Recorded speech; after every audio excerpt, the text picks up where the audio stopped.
I was 16. It was spring break and me and my two closest friends, let's call them Eli and Jay, wanted a little freedom. Just one night away from our parents, school, and the boredom of our small town. We found a cheap hotel off the highway, surrounded by woods. It looked off. Weathered bricks, flicking neon sign, that kind of place. But it was cheap and we were teenagers. The lobby reeked of mildew and something sweet and rotting. We joked about it at first. Probably just old food or wet carpet, Jay laughed. We checked in and headed to our room on the 3rd floor. The room was cold. No matter how much we cranked the heater, it stayed freezing. Still, we dropped our bags and decided to check out the pool. The pool wasn't connected to the main building. You had to go outside and around a back corner and down into the basement-like annex. That's when we saw him. A tall man, at least 6'4", wearing all black, hoodied up. He stood motionless near the glass doors to the pool, his face hidden in the shadows. We slowed down. Jay laughed it off, but none of us said a word as we walked past him and into the pool area. We swam for about an hour.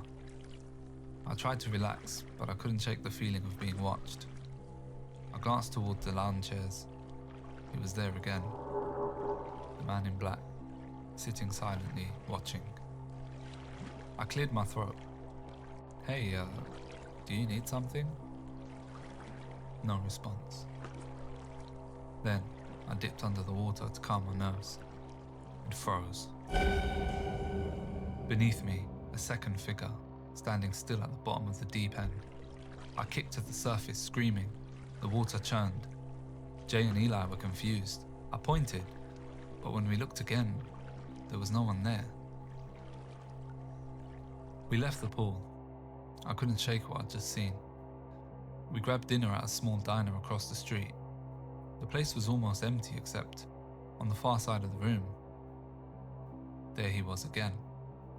Same black hoodie, same stillness, staring directly at me. But no one else noticed. I stood up, furious, but by the time I crossed the diner floor, he was gone. I told the guys I wanted to leave in the morning. They rolled their eyes and called me paranoid. We fell asleep with the lights off, but I couldn't rest. I woke around midnight. At the foot of my bed, a figure, a shadow, tall and still. I stared, heart pounding. Then I remembered. My hat. I tossed it there earlier. So I closed my eyes, breathed deep, tried to sleep again. I woke up again, thirsty. So I reached down beside my bed to grab my water bottle. My fingers wrapped around fabric, not plastic. I pulled it out. It was my hat. Then, a voice, right next to my ear. You're mine.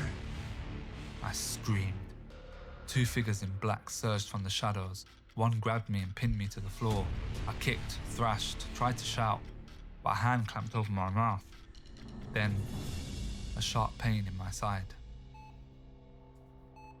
I woke up strapped to a stretcher. The doctors told me someone had found me collapsed in the hallway, bleeding. They said I'd been stabbed. Jay and Eli were fine. They hadn't seen a thing. And the police? They never found the attackers. No fingerprints, no camera footage. As if they were never there. To this day, I sleep with a nightlight. Not because I'm afraid of the dark. I'm afraid of what watches from within it.